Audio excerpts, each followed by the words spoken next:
continue with the second part of theme 3 for NCERT class 12th history. So in the first part we saw main things regarding Mahabharata, how the things evolved regarding kinship, marriage, the concept of jati, varn, the gotra of women, and now beyond the birth resources. So very important thing was there were various peoples, for example slave, agricultural laborers, pastoralists, village headmen, all of them were present in different parts of the subcontinent, and they had different social position based on their economic order. So one very important thing was the story from Mahabharata, where there was a long rivalry between Kaurav and Pandav. When Duryodhan invited Yudhishthir to a game of dice, Yudhishthir actually put a lot of gold, elephants, treasury into the game of dice, and finally had lost. He also staked one of the common wives of Pandavas, and that was Draupadi.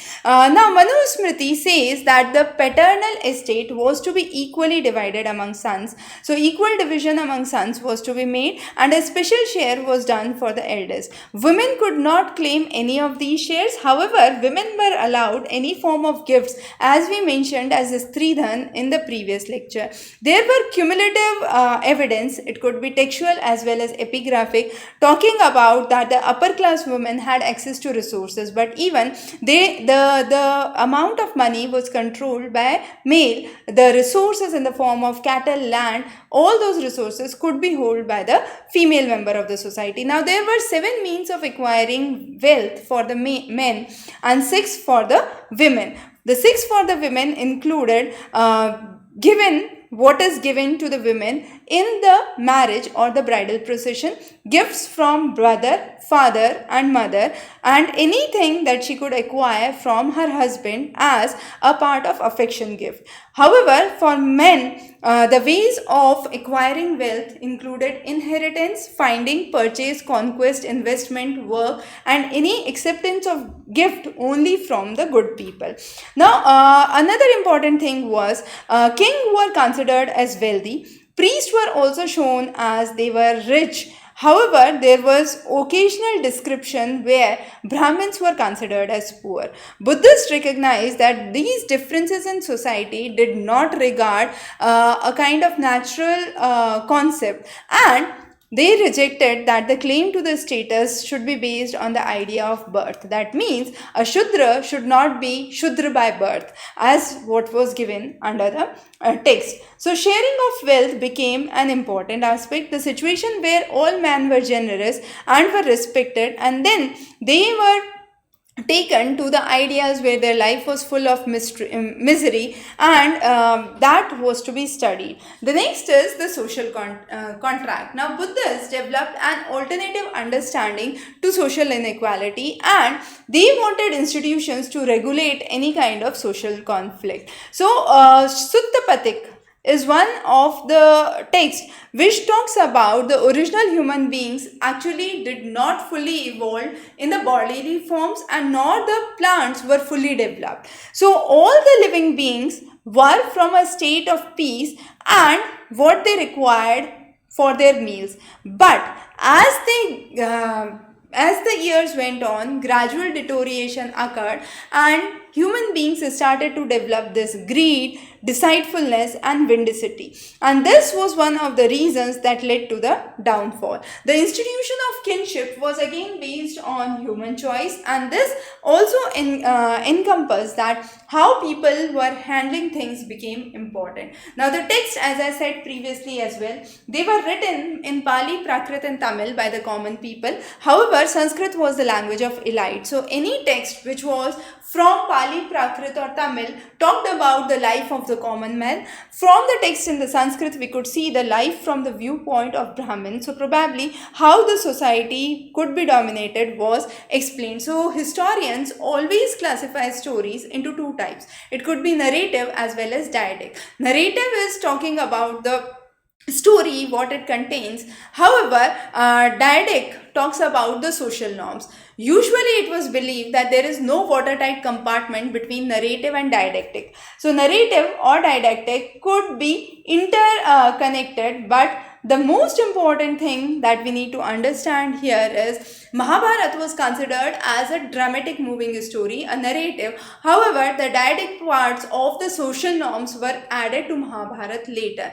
The text is described as Itihas. Now, Itihas is what was, or thus it was, and this was later translated into the common English word which was called as history. So if we talk about the hierarchy, we see under the Panini's grammar work was Ashtadhyayi's contribution. Then came the Dharma Sutra, which talked about the basic hierarchies, the forms of marriage, the ways in which you could acquire wealth. The next talked about the Tripitaka, the Sutta Pitaka that we talked about recently, which were the Buddhist texts. Then came the Ramayana and Mahabharata in Sanskrit, Manu Smriti in Sanskrit, and Tamil Sangam literature.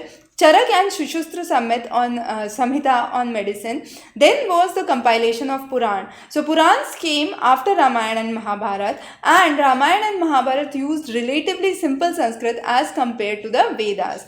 Now then came the Natya Shastra of Bharat, which was a dramaturgy in Sanskrit. Other Dharma Shastra came in Sanskrit, and finally the work of Kalidas, Abhigyanam Shakuntalam, Aryabhat Varahamihir's work on astronomy and mathematics, and the various Jain works in Prakrit became extremely important. Now, if we talk about these terms, we understand some of the chariot bards who were known as Sutas, and they actually accompanied the Kshatriya warriors every time. They were considered very important because they used to write poems and literature talking about the victories of the Kshatriyas, and Brahmins took the stories and began to start writing based on that. So this was the time where Kuru and Panchal was one of the major epicenters of this whole Mahabharata, and there was another phase of compilation between 200 BC to 200 AD, which talked about the importance of Vishnu as Krishna, and then there was another phase between 200 to 400 AD that talked about Manu Smriti, and finally after this there was the growth of the Mahabharata, which was initially considered in around 10,000 verse, which grew to 1 lakh verses, and this was under the time of Vyas. So how the time changed? Now, it was not just this. Mahabharata was considered as one of the major epics similar to Ramayana. It talked about the description of the battlefields, the forests, the palaces, the settlements, and it was B.B. Lal, one of the major archaeologists, who actually excavated the site of Hastinapur. This Hastinapur later was realized as the same Hastinapur in the Upper Ganga Doab region, lying close to Meerut, which was the capital of the Kuru during that time, one of the major centers. And Lal actually said that the second and the third of the 5 occupational levels were very important to understand. So he said in the second phase, there was limited excavation, the houses were obtained, mud and mud brick was considered as one of the major sources. However, under third phase, burnt bricks was considered as main source. Polyandry was believed where many husbands were there, and Draupadi's marriage is one such example. So Drupad, the king of Panchal, actually put a competition, and the winner of the competition would choose his daughter, the Drupad's daughter Draupadi, as the wife. Now Arjun became victorious. When Arjun came back to his mother, Yudhishthir and Kunti actually decided that yes, Drupad's daughter Draupadi had actually won Arjun, but then there were other aspects which say that she was the wife of all the 5 Pandavas. So it was believed that she actually prayed Shiva for a husband, but rather than praying once, she prayed 5 times and got 5 husbands. So polyandry was one concept that was explained here. In a very interesting episode of Mahabharata, written by and transformed by Mahashweta Devi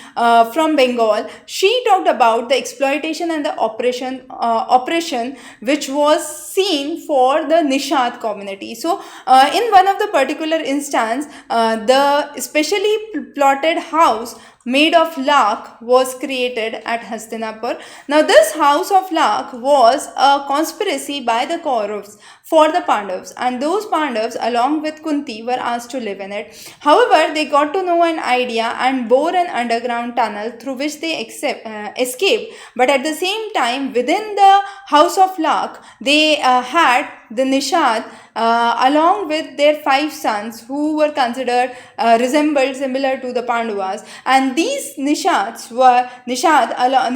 along with her 5 sons were kept there. Now as the house was put on fire, they were given the food, they got intoxicated and fell asleep. So the Nishadi along with the 5 sons was burnt within the house of lakh, and Kunti with the 5 Pandavas escaped. Now later when Kunti went to forest and was praying to Mother Earth, at one time while she was speaking, one of the Nishadis who were there heard the story of Kunti and got to know that the house of lakh which was burnt was the one where her mother-in-law along with the 5 children was there, and the 6 innocent lives were lost. And this focused on how exploitation and oppression was there for the common people and the special segments of the society. So this was an explanation of the oppression and the exploitation which was done for the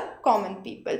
So this was a story that talked about how the things evolved mainly in the social segments. In the previous theme, we had seen agriculture and how the settlements evolved. In this section, we have focused mainly on the social well-being, the social aspects, focusing on the kinship, the marriage prospects, the social differences, the rules for accumulation of wealth, the gotra for the women, and the types of marriage. The concept of Mahabharata has been taken here. How things were expressed under the various epics was again interesting. So this was a quick understanding of the section, the final section on theme 3. We'll be continuing with the next theme, theme 4, in the upcoming lectures. Stay tuned.